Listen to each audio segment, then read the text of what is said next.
जातिलाई सँगै गाँसी राखेर आफूलाई अगाडि लिएर गयो। राईको छोरो पहिलोचोटि मन्त्री हुँदै गर्दा लिम्बूको छोरो पनि त्यहाँ थियो, गुरुङको छोरा पनि थिए, नेवारको छोरा पनि थिए, सुदूरपश्चिमको भूगोलबाट लगेर मैना द्वारिका देवी ठकुरानी पनि थिए। बिपी सभापति रहँदै गर्दा त्यो कालखण्डमा थारूको छोरा महामन्त्री धनमान सिंह परियार अर्को दलित समुदायको साथी भित्र महामन्त्री, त्यो सबैलाई समेट्ने तागत कसले राख्यो? समाज सबैको एउटा जातिको मात्रै भन्ने कसले राख्यो?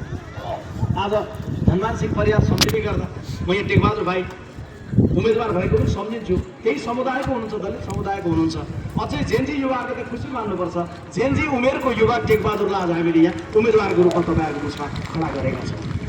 पुष्पशाह एउटा उमेरमा पुग्नु भएको व्यक्तित्व यो क्षेत्रको उम्मेदवारको रूपमा हुनुहुन्छ।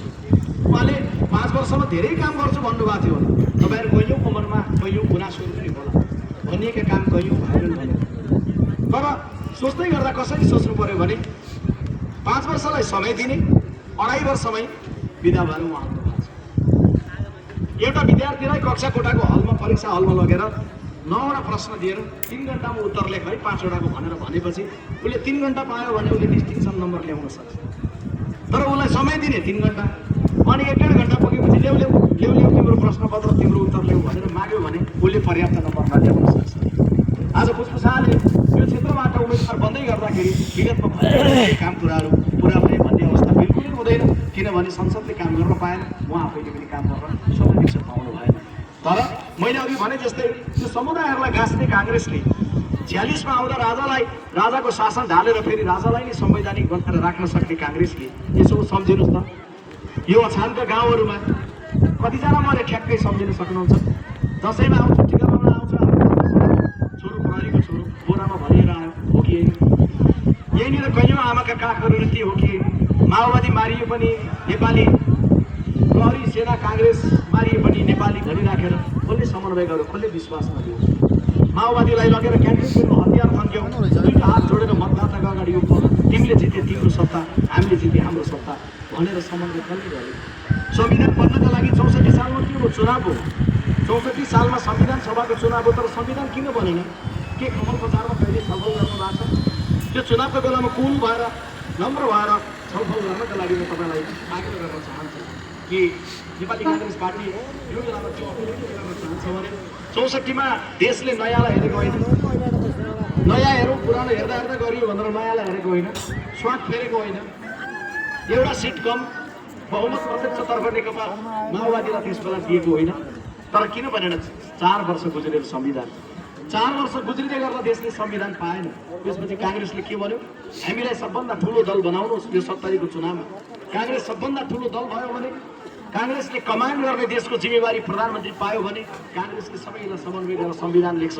काङ्ग्रेसले भन्यो 70मा चुनाव भयो, काङ्ग्रेस ठुलो दल हो, काङ्ग्रेसले कमान्ड गर्न पायो, प्रधानमन्त्री सुशील कोइराला बन्नुभयो, अरूले नसकेको संविधान बनाउने काम 2 वर्षमै लेखेर देखाउने काम कसको नेतृत्वमा भयो? काङ्ग्रेसको नेतृत्वमा भयो। तिनै नेताहरू, तिनै राजनीतिक दलहरू, संसद भवन त्यही, संविधान सभा त्यही, हुने नेताहरू। तर पहिला किन बनेन, पछि किन बन्यो संविधान? सिम्पल कुरा छ।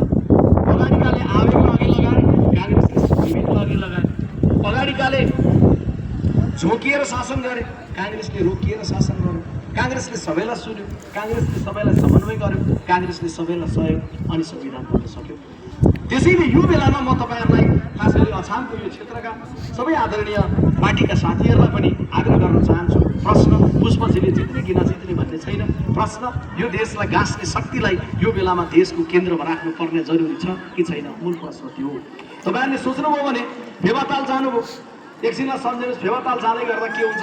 भोटिङ गर्नुहुन्छ, भोटिङ गर्दै गर्दा तपाईँलाई त्यो नाभिकले चलाउँदै गरेको हेरेपछि के गर्न मन लाग्छ? आफै चलाउन मन लाग्छ। त्यो भाटा माग्नुहुन्छ, तक्ति पानी यसो धकेल्नुहुन्छ, यता धकेल्नुहुन्छ, फेरि यता धकेल्नुहुन्छ, बिस्तारै नाउ चल्न थाल्छ। नाउ चलेपछि तपाईँले चलाएको हेरेपछि साथीले के भन्छ? ले म पनि सिकौँ भन्छ, उसले पनि यसो गर्छ उसो गर्छ, सिक्छ। सिक्दा सिक्दै त्यो फेवातालको बिचमा चाहिँ नाउ पुगे पछाडि कथम खजादी त्यही बेलामा आधी आयो, हुरी आयो, त्यही बेलामा तुफान आयो, छाल आउन थाल्यो भने के हुन्छ? नाउ हल्लिन थाल्छ, नाउ डुब्ने भने खतरामा हुन्छ। त्यो बेला त्यो जान्ने नाविकले के भन्छ थाहा छ? ए भाइ हो सिक्ने काम पछि गरौँला, अहिले मलाई यो कमान्ड देऊ, मैले यो कमान्ड लिएर पहिला यो नाउलाई जगाउनुपर्छ। फागुन 21 को चुनावबाट काङ्ग्रेसले कमान्ड लिएर यो देशको शान्ति, संविधान र यो देशको पद्धतिलाई जोगाउनु पर्ने बेला छ। काङ्ग्रेसले यो जाँदै गर्दाखेरि बिल्कुलै आवेग राख्नु जरुरी छैन। काङ्ग्रेसलाई कसले के भन्नुहुन्छ भन्ने कुरा सोच्दै गर्दा काङ्ग्रेसले यति मात्रै सोच्नुपर्छ कि यो परिवर्तनको मुद्दालाई हामी सम्बोधन गर्न सक्छौँ, त्यो परिवर्तनको मुद्दालाई हामी बुझ्न सक्दछौँ। जेनजी युवाले त्यसैले सोच्नु होला तपाईँले के चाहनुभयो भन्दा सबैमा परिवर्तन। अनि हामी के भोगिरहेको छौँ? काङ्ग्रेस भन्दा पुरानो दल, पुरानोबाट चल्दैन, पुरानोलाई हेरेको, अनि पुरानो हुँदै गर्दा पुरानोको दिन गए, अनि पुरानोको दिन गए सोचेर हेर्नुहोस् त, पुरानोको साँच्चै दिन गए। पुरानो सबभन्दा यो धरतीमा के हो मनमा नै सम्झिनुहोस् त, सबभन्दा पुरानो यो धरतीमा के हो? यही धरती हो। यो धरतीमा यो धरतीभन्दा पुरानो केही पनि छैन। त्यसो भए के यसको दिन गए? होइन। हाम्रो धर्मशास्त्रहरू, तपाईँ त जन्मिनुभयो, म जन्मेँ, हामी मर्छौँ, फेरि अर्को जन्मिन्छन् मर्छन्, जन्मिन्छन् मर्छन्, मान्छे आइरहन्छन् गइरहन्छन्, तर हाम्रो धर्मशास्त्रहरू रहिरहन्छन्। के धर्मशास्त्रहरूको दिन गए? होइन। नेपाल देश कुनै बेला पृथ्वीनारायणको नेतृत्वमा थियो, आज अर्को नेतृत्वमा छ। हिजोको नेतृत्व तर नेपाल देश त्यो छँदैछ। हाम्रो धर्म, कर्म, संस्कार, संस्कृति, सभ्यता, यी हिमालहरू, नदी नालाहरू, हाम्रा पहिचानहरू सबै कुरा छँदैछन्। यी सबै कुरा पुरानो हुने बित्तिकै सबै दिन गए? बिल्कुलै होइन। त्यसैले पुरानो भयो काङ्ग्रेस, त्यसकारण काङ्ग्रेसको दिन गए कसैले भन्यो बुझाउनुपर्छ। काङ्ग्रेस हो निश्चय नै पुरानो कम्पनी, अनुभवी कम्पनी। आज त्यो पुरानो हुँदै गर्दा काङ्ग्रेसको पछिल्लो नेतृत्व आउँदै गर्दा हामी गर्व गर्छौँ, हाम्रो अघिल्लो नेतृत्वसँग गर्व गर्छौँ, जसले शान्तिलाई दिए, संविधानलाई स्थापित गर्नु, संविधान सभाको चुनाव गर्नु, संहिताकै विरोध गर्दै गर्दा मधेसमा विद्रोह हुनु अगाडि संहिता लेख्दै गर्दाखेरि संहिताको लागि विद्रोह हुँदै गर्दा गिरिजा प्रसाद कोइरालाले सम्झौता गर्नुभएको थियो। संहिता सहितको संविधान जारी गर्दा सुशील कोइरालाले सभापति र प्रधानमन्त्री संहिताको कार्यान्वयन गरेर सुदूरपश्चिममा पहिलो सरकार बन्ने बेला हाम्रो काङ्ग्रेसको तत्कालीन सभापति प्रधानमन्त्री रहेर शेरबहादुर देउवाले गराउनु भयो। त्यसैले नेपाली काङ्ग्रेस प्रत्येक अवस्थामा, प्रत्येक प्रतिकूलतामा काङ्ग्रेसले देशलाई सम्हाल्ने, समन्वय गर्ने काम गरेको छ। त्यसैले म आग्रह गर्न चाहन्छु, यो बढी मालिकाको भूगोल, यो बैजनाथको भूगोल, यो खप्तरको भूगोल, यो आमरसनको भूगोल, यहाँको प्राकृतिक सौन्दर्य, यहाँको एउटा गाइरहेको नाचिरहेको यो भूगोलले यो सुदूरपश्चिमलाई सुदूरपश्चिम मात्रै भन्दा पुग्दैन। हामी पूर्वका मान्छे त सुदूरपश्चिम मात्रै भन्दैनौँ, सुन्दर सुदूरपश्चिम भन्छौँ। यो भूगोलले बडा सुन्दर ढङ्गले सोच्न जरुरी छ, सुन्दर ढङ्गले बुझ्न जरुरी छ, सबैले देशमा बनाउने भन्ने सङ्कल्पलाई अघि बढाउनु जरुरी छ। पुरानो भन्दै गर्दा मैले अघि भने कि पुरानै कम्पनी हो, पुरानै नेताहरूको अनुभवलाई हामी लिइराखेर चल्छौँ।